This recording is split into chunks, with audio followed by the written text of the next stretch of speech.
Justin Roiland, the star and co-creator of the animated comedy series Rick and Morty, has been charged with one felony count of domestic battery with corporal injury and one felony count of false imprisonment by menace, violence, fraud, and or deceit.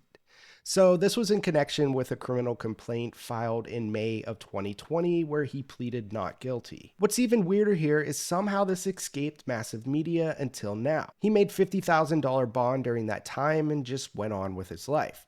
And these are some pretty serious allegations: false imprisonment, keeping someone against their will, corporal injury, a physical wound that was inflicted by force. It's not a good look.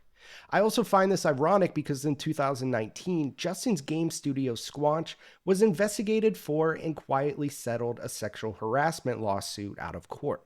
So it doesn't seem like this is new behavior for him or any of the people he's associated with.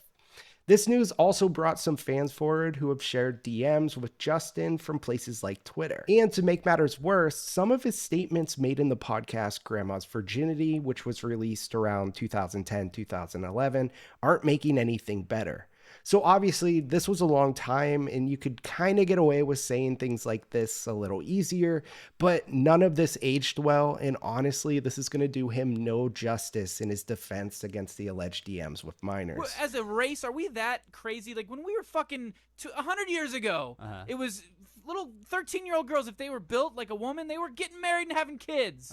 And now we're going to be all precious about it. I keep using the word precious today. That's the word of the week. Which is a movie about a child molesting. Precious. Right? You're Down syndrome baby. Yeah, exactly. So anyways, I'm not a pedophile though. I do I'm follow a the law. pedophile. I wait till they're 18 if I'm ever so lucky. Obviously, not a good look. So we'll move into the tweets. Would you do video game reviews and stuff like that? I bet you'd be good. Yeah, just playing games and shit.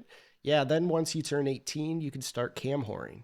And then he gets into some weird, like, Chinese racist stuff. And then he says, you should just run away from home and go into sex slavery, you fucking stupid bitch. And then she replies, you wish, you stupid bitch.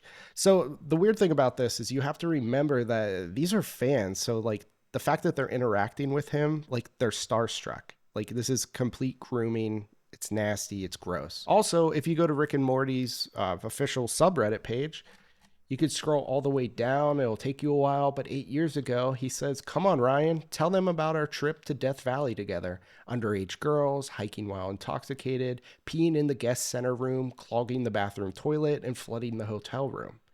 Like, honestly, right here. Like, for the public to see, he's even saying stuff like that. And it's a lot of people say, oh, it's a joke, it's comedy, and that's fine. Like I think in comedy you can kind of go all over the place, but then when you have allegations and the comedy starts to like mix in with real life, it's like a Louis C.K. situation. It's just nasty. It's not cool.